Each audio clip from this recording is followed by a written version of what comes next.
வணக்கம். இந்த வீடியோல திருப்பரங்குன்றம் முருகன் கோயிலுடைய வரலாறை பத்தி தெரிஞ்சுக்கலாம் வாங்க. திருப்பரங்குன்றத்துடைய வரலாறு என்னன்னு கேட்டா, முருகப்பெருமானுடைய முதல் கல்யாணம் நடந்த இடம். சூரனை முருகன் சம்ஹாரம் பண்ணதுனால தேவர்களை காத்த அந்த முருகப்பெருமானுக்கு இந்திரதேவன் தன்னுடைய மகள் தெய்வானைய கரம் பிடிச்சு கொடுத்த இடம் தான் இந்த திருப்பரங்குன்றம். முருகப்பெருமானுடைய அறுபடை வீடுகள்ல இந்த திருப்பரங்குன்றமும் ஒன்று. இந்த அளவுக்கு நம்மள நிறைய பேருக்கு தெரியும். ஆனா திருப்பரங்குன்றத்துடைய வரலாறு இவ்வளவுதானா அப்படின்னு சொல்லி கேட்டா அதுதான் இல்ல. திருப்பரங்குன்றம் ஆதியில ஒரு முருகன் கோயிலே கிடையாது. பரங்குன்றமாக, பரமேசனின் குன்றமாக, பரம்பொருள் சிவபெருமானுடைய கோயிலாக இருந்துச்சு இந்த திருப்பரங்குன்றம். அப்பன் ஈசனுடைய கோயில் மகன் முருகனுடைய கோயிலா எப்படி மாறுச்சு? உண்மையில கோயில்ல குடிகொண்டிருந்த அந்த சிவபெருமான் என்ன ஆனாரு, எங்க போனாரு, இந்த விஷயத்தை எல்லாம் நம்ம தெரிஞ்சுக்கணும். அத்தோட முருகப்பெருமானுடைய அறுபடை வீடுகள்ல திருப்பரங்குன்றமும் ஒண்ணு அப்படிங்கிறத தாண்டி திருப்பரங்குன்றம் தான் முருகனுடைய அறுபடை வீடுகள்ல முதல் படை வீடு, மூத்த படை வீடு அப்படிங்கிற பெருமைக்கும் சொந்தமானது. ஆனா ஏன் திருப்பரங்குன்றத்தை முதல் படை வீடா வச்சாங்க அப்படிங்கிறத நம்ம தெரிஞ்சுக்கணும். லாஜிக் படி பார்த்தோம்னா வருஷப்படி முருகனுடைய சின்ன வயசுல இருந்து அவருடைய படை வீடுகளை எல்லாம் பத்தி பேசி வரணும், பாடி வரணும் அப்படின்னு சொன்னா பழனிமலை தான முதல் படை வீடா இருக்க முடியும். குழந்தை முருகன் பழனியில தானே இருக்காரு. அதுக்கப்புறம் சுவாமி மலையை கூட சொல்லலாம் ரெண்டாவது படை வீடுன்னு. ஆனா பழனிமலை, சுவாமி மலை இதையெல்லாம் விட்டுட்டு குழந்தை முருகனுடைய கோயில்களை எல்லாம் விட்டுட்டு ஏன் குமரன் முருகன் கல்யாண கோலத்தில் இருக்கக்கூடிய, கல்யாண கோலத்தில் கோயில் கொண்டு இருக்கக்கூடிய திருப்பரங்குன்றத்தை முதல் படை வீடா சொல்றாங்க அப்படின்னு நம்ம தெரிஞ்சுக்கணும். அதுபோக இந்த திருப்பரங்குன்றத்தில் ஒரு மிகப்பெரிய அதிசயமும் நடக்குது. இந்த கோயில்ல இருக்கக்கூடிய முருகப்பெருமானுக்கு அபிஷேகமே கிடையாது. பழனியா இருக்கட்டும், திருச்செந்தூரா இருக்கட்டும், வேற எந்த முருகன் கோயிலா இருக்கட்டும், அங்கெல்லாம் முருகர் அபிஷேக பிரியனா இருப்பாரு. முருகனுக்கு தினமும் பாலபிஷேகம், தேனபிஷேகம், பஞ்சாமிர்த அபிஷேகம் இப்படின்னு நித்தமும் பலவிதமான அபிஷேகங்களை பார்த்து திவ்ய தரிசனத்தை கொடுப்பாரு. ஆனா இங்க திருப்பரங்குன்றத்துல முருகனுக்கு அபிஷேகமே கிடையாது. ஏன் இப்படிப்பட்ட ஒரு வித்தியாசமான முறையையும் இந்த திருப்பரங்குன்றத்தில் கடைபிடிக்கிறாங்க? இப்படி திருப்பரங்குன்றத்தை பத்தி ஏகப்பட்ட விஷயங்களை இந்த ஒரே வீடியோல பார்க்கலாம் வாங்க. முதல் விஷயம், திருப்பரங்குன்றத்தில் இருக்கக்கூடிய கோயில் ஆதி காலத்தில் முருகப்பெருமானுடைய கோயிலாகவே இல்லை, அது சிவபெருமானுடைய கோயிலா இருந்துச்சுன்னு சொல்லி பார்த்தோம்.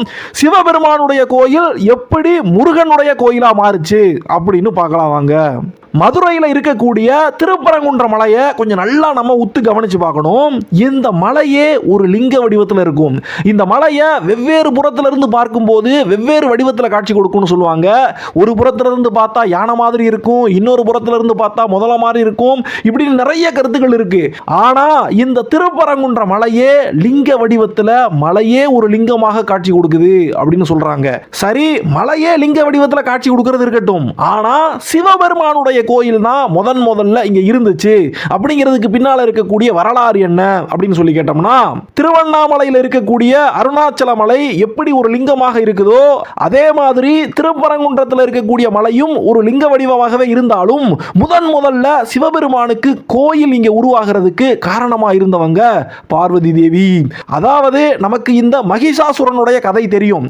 மகிஷாசுரனை அழிக்கிறதுக்காக மகிஷாசுர மர்தினியாக தேவி அவதாரம் எடுத்து வரும்போது 9 நாட்கள், இந்த நவராத்திரின்னு சொல்லுவோம், அதோடைய கடைசி நாளாக 10வது நாள்ல விஜயதசமி கொண்டாடுவோம் பாருங்க.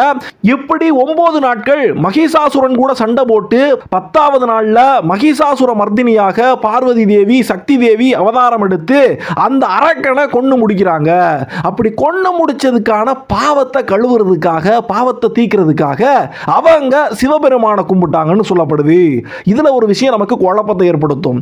தேவி கொன்னது அரக்கன் தேவர்களையும் இந்த உலகத்தில் இருக்கக்கூடிய மற்ற உயிரினங்களுக்கும் ரொம்பவே தொல்லைகள் கொடுத்துக்கிட்டு இருந்தான். அதனால பார்வதி தேவி சாமி பூமியில இறங்கி வந்து மகிஷாசுர மர்தினியாகி இந்த அரக்கனை கொண்டு முடிச்சிருக்காங்க.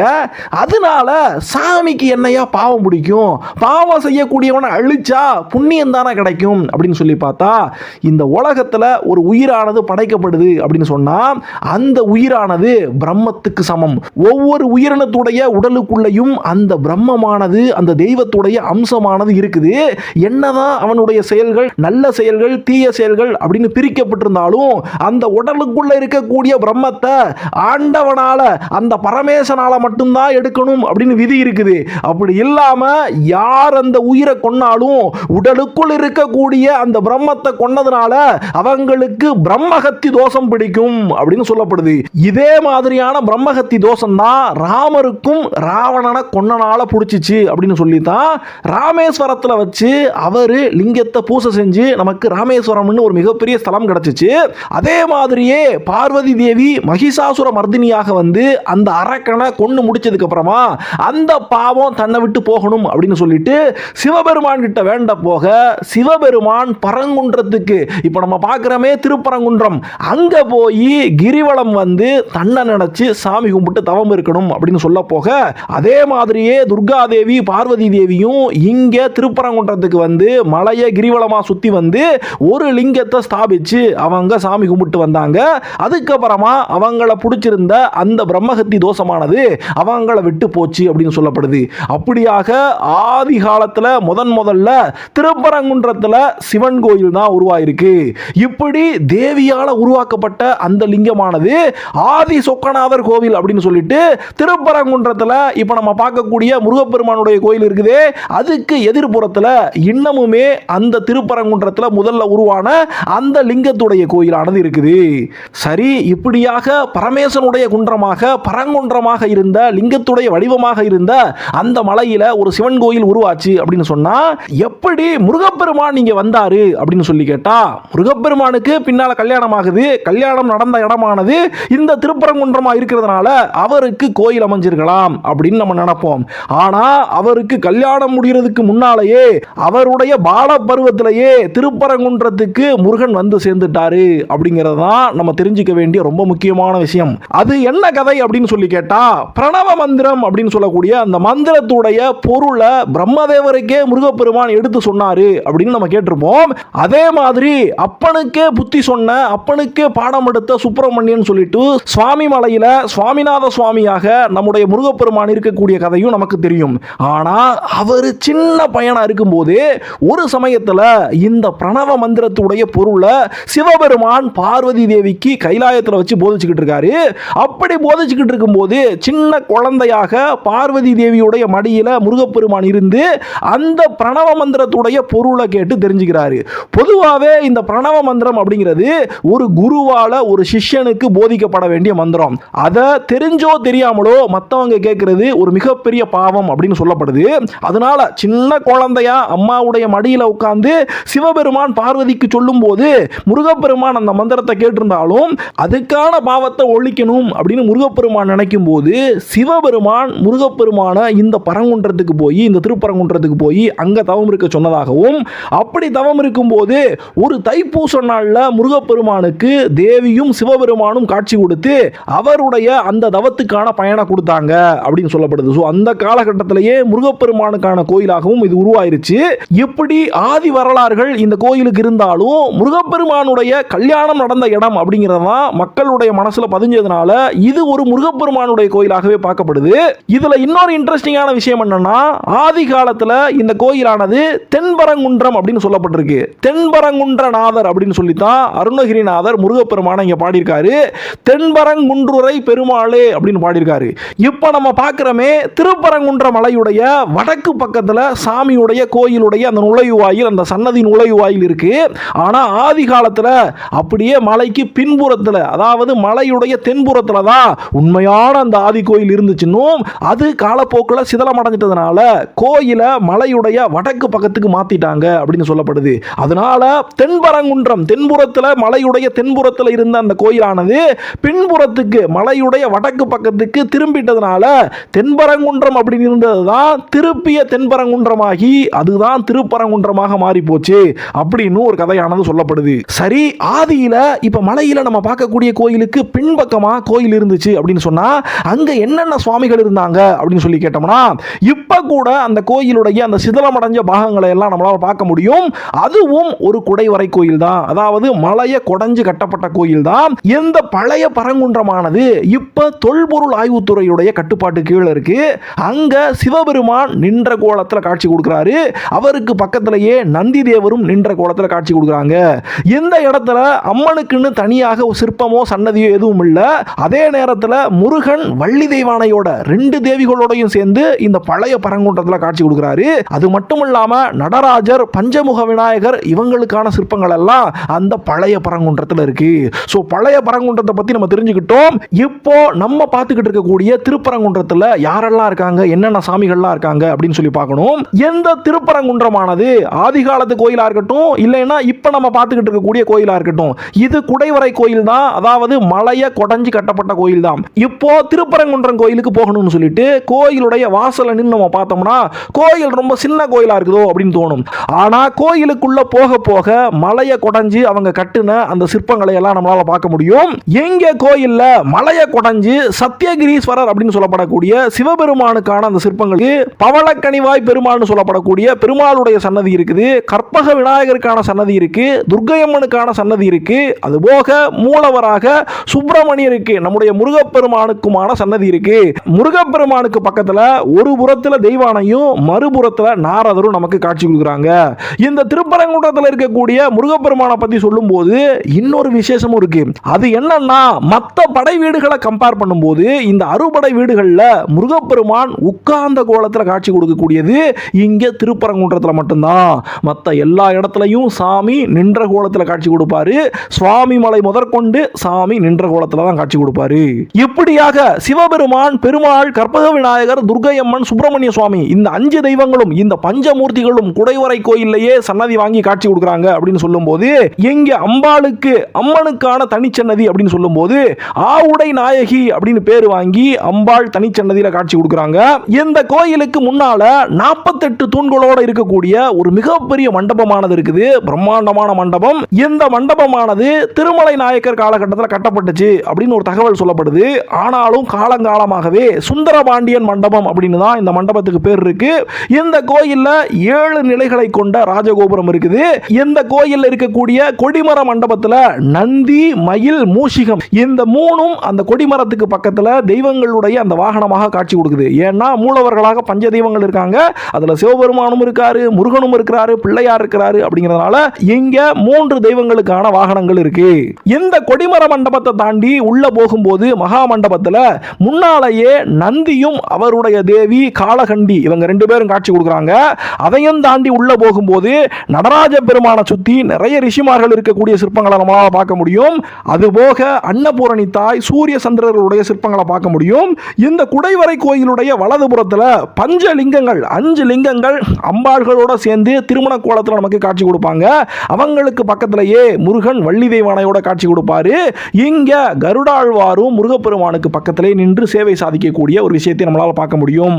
இந்த கோயில் ஒரு மலையை கொடைஞ்சு கட்டப்பட்ட கோயிலா இருக்கிறதுனால இந்த கோயிலுக்கு கோபுரம் மட்டும்தான், அந்த ராஜகோபுரம் மட்டும்தான் இருக்கும். ஆனா கருவறைக்கு மேல விமானமானது இருக்காது.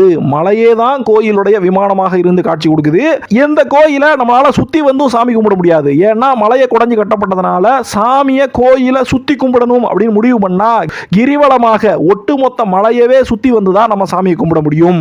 அடுத்து இந்த திருப்பரங்குன்றத்தில் நடக்கக்கூடிய விசேஷங்கள், இந்த கோயிலில் இன்னமும் இருக்கக்கூடிய ஏகப்பட்ட ஆச்சரியங்கள், அதிசயங்கள், அதையெல்லாம் பார்க்கறதுக்கு முன்னால ரொம்ப நேரமா நம்மள நிறைய பேர் யோசிச்சுக்கிட்டு இருக்கக்கூடிய முதல் படை வீடாக ஏன் இந்த திருப்பரங்குன்றம் வந்துச்சு அப்படிங்கிற கதையை பார்த்துடலாம். கந்தன் கருணை படம், நம்ம சின்ன வயசுலயே கந்தன் கருணை படம் பார்த்துருப்போம். அதுல கிளைமேக்ஸ்ல ஒரு பாட்டு வரும். அதாவது சீர்காழி கோவிந்தராஜன் அருமையாக அந்த முருகனுடைய அறுபடை வீடுகளை பத்தி பாட்டு பாடுவாரு. அறுபடை வீடு கொண்ட திருமுருகா அப்படின்னு அந்த பாட்டு ஆரம்பிச்சு முதல் படை வீடு அப்படின்னு சொல்லிட்டு நக்கீரர் வேஷத்தில் இருக்கக்கூடிய சீர்காழி கோவிந்தராஜன் பாடக்கூடிய அந்த முதல் படை வீடானது வேண்டிய மாம்பழத்தை கணபதிக்கே அந்த வெள்ளி பனித்தலையர் கொடுத்ததற்கே அப்படின்னு சொல்லிட்டு ஆண்டியோட வேஷமேத்து கோவமாய் போய் முதல்ல நின்ன படை வீடுன்னு சொல்லிட்டு அவர் பழனி மலையத்தான் பேசுவாரு. அதுக்கப்புறமா வரிசையாக முருகப்பெருமான் வளர வளர அவருடைய திருவிளையாடல்களை பத்தியும் அதுல வரக்கூடிய படை வீடுகள் அப்படின்னு சொல்லிட்டு 6 படை வீடுகளை பத்தி அருமையா பாடியிருப்பாரு. சின்ன குழந்தைகளுக்கு கூட அருமையா புரியும். ஆனா படத்துல கந்தன் கருணை படத்துல மட்டும்தான் முதல் படை வீடாக அவங்க பழனி மலையை காட்டுறாங்க. உண்மையில திருமுருகாற்று படையில நக்கீரர் எழுதி வச்சுட்டு போன திருமுருகாற்று படையில முதல் படை வீடு அப்படின்னு சொல்லிட்டு அவர் திருப்பரங்குன்றத்தை குமரக்கோலத்துல தெய்வானைய முருகப்பெருமான் கல்யாணம் முடிச்ச அந்த திருப்பரங்குன்றத்தை முதல் படை வீடா வச்சிருக்காரு.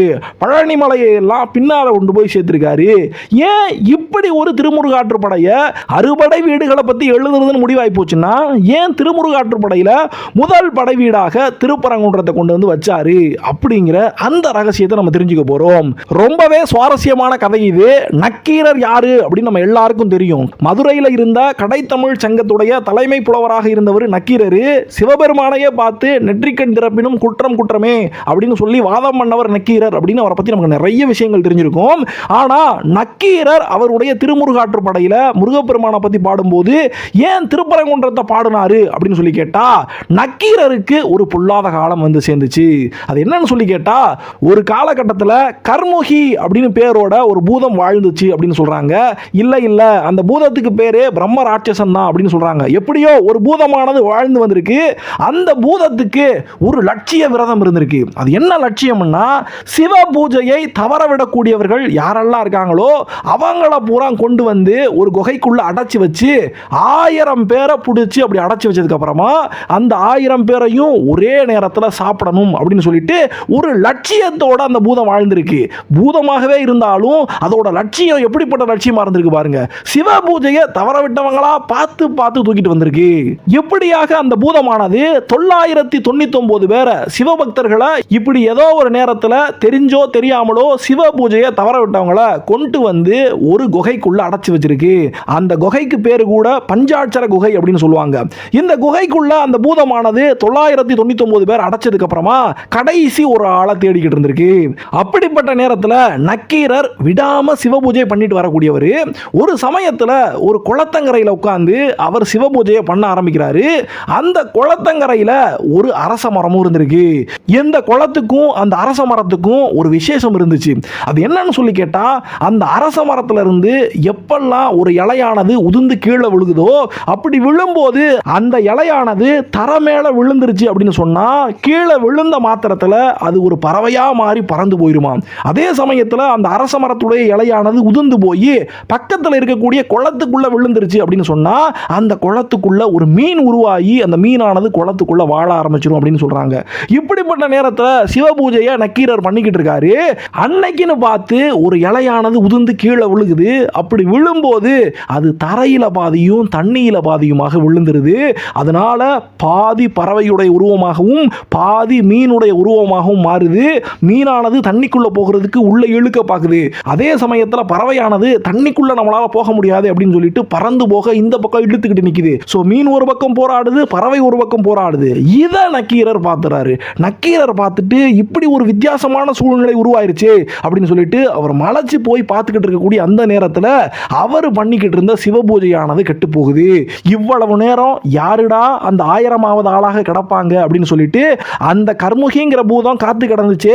அப்படியே நக்கீரரை துண்டா தூக்கிட்டு போய் 999 பேர் அடைச்சி வச்சிருக்கக்கூடிய அதே குகைக்குள்ள போய் நக்கீரரையும் போட்டுருது. நக்கீரர் குகைக்குள்ள வந்து சேர்ந்ததுக்கு அப்புறமா இங்க என்ன நடக்குது, எதுக்காக இப்படி இந்த பூதம் எல்லாரையும் அடைச்சி வச்சிருக்கு அப்படிங்கிற விஷயத்தை எல்லாம் ரொம்ப காலமாக இந்த குகைக்குள்ள இருந்த மற்றவங்க கிட்ட எல்லாம் கேட்டு தெரிஞ்சுக்கிறாரு. ஆஹா, ஒரு பூதத்துக்கு இரையாக போறோமே அப்படின்னு நக்கீரர் நினைச்சுக்கிட்டு இருக்கக்கூடிய அதே நேரத்தில் பூதமானது ரொம்ப நாள் கழிச்சு நம்ம சாப்பிட போறோம், அதனால குளிச்சிட்டு வந்து சாப்பிடலாம் அப்படின்னு சொல்லிட்டு கிளம்பி போயிட்டு இருக்கக்கூடிய அந்த நேரத்தில் திருமுருகாற்றுப்படைய அந்த இடத்துல பாட ஆரம்பிக்கிறாரு நக்கீரர். ஏன் பாடுறாரு? முருகப்பெருமானே, எங்க 1000 பேரையும் பூதம் அடைச்சி வச்சிருக்கு, நீ தான் வந்து பூதத்தை கொண்டு எங்களை காப்பாற்றணும் அப்படிங்கிறதுக்காக முருகப்பெருமான் மேல அந்த குகைக்குள்ள இருந்த மாதிரியே நக்கீரர் பாட்டு பாட ஆரம்பிக்கிறாரு. எல்லாம் சரி, முருகப்பெருமானை நினச்சி பாட்டு பாடணும், முருகப்பெருமான் வந்து இவரை காப்பாற்றணும், அதுக்காக திருமுருகாற்றுப்படை எல்லாம் சரி. ஆனால் அவர் வருஷப்படுத்தி பாடும்போது ஏன் நேர கொண்டு வந்து திருப்பரங்குன்றத்தை பற்றி பாடணும்? ஏன் திருச்செந்தூரை கூட பாடியிருக்கலாம், அப்படி இல்லைன்னா பழனியை பாடியிருக்கலாம், சுவாமி மலையை பாடியிருக்கலாம். ஏன் திருப்பரங்குன்றத்தை பாடினாரு? ஏன் அதை முதல் படை வீடாக வச்சாரு அப்படின்னு சொல்லி கேட்டால் ஒரு குளமும் ஒரு அரச மரமும் இருந்துச்சுன்னு சொன்னோம் பார்த்தீங்களா, அங்கே நக்கீரர் சிவபூஜை பண்ணார்னு சொன்னோம் பார்த்தீங்களா, அந்த குளமும் அந்த மரமும் இருந்தது எந்த திருப்பரங்குன்ற தளத்துல தான். அதனாலதான் பக்கத்திலேயே இருக்கக்கூடிய திருப்பரங்குன்ற முருகனை பத்தி முதல் பாட்டாக பாடிட்டு அதுக்கப்புறமா மற்ற கோயில்களை பத்தி எல்லாம் அவர் பாட ஆரம்பிச்சார். வச்சாரு. அவருடைய வேண்டுதலுக்கு ஏற்ற மாதிரியே திருப்பரங்குன்ற முருகன் அவருக்கு காட்சி கொடுத்து அங்கே தன்னுடைய வேளால அந்த பூதத்தை கொன்னு ஒழிச்சு, அது மட்டும் இல்லாமல் இவங்கெல்லாம் அடைபட்டு கிடந்த அந்த குகையையும் தகர்த்தெடுத்து இவங்களுக்கெல்லாம் விடுதலை கொடுத்தாரு. அப்படி விடுதலை கொடுத்ததுக்கு அப்புறமா முருகப்பெருமான வணங்கி நின்று நக்கீரர் கேட்டுக்கிறாரு, இந்த பூதம் தன்னை தீண்டுனதுனால அதனால வந்த அந்த பாவத்தை தொலைக்கிறதுக்கு காசியில் இருக்கக்கூடிய கங்கையில நீராடணும், அதுக்கு முருகப்பெருமான் அருள் புரியணும் அப்படின்னு சொல்லும்போது தன்னுடைய வேலை எடுத்து முருகப்பெருமான் அந்த குகைக்கு பக்கத்திலேயே ஒரு குத்தி அங்க ஒரு சுனையை உருவாக்கி அங்க காசி தீர்த்தத்தை உருவாக்குனார்னு அதுல நக்கீரர் நீராடி தன்னுடைய பாவத்தை போக்கிக்கிட்டார்னு சொல்லப்படுது. சோ நம்ம கோயில இங்க அடிவாரத்தில் இருக்கக்கூடிய கோயிலை மட்டும் கும்பிடக்கூடாது. இப்ப உருவாக்கப்பட்டுச்சே அந்த காசி தீர்த்தம், அந்த சுனை, அது இன்னமுமே வத்தாத சுனையாக மலை மேல இருக்குது. அந்த மலை மேலேயே காசி விஸ்வநாத சுவாமிக்கான கோயிலும் இருக்குது.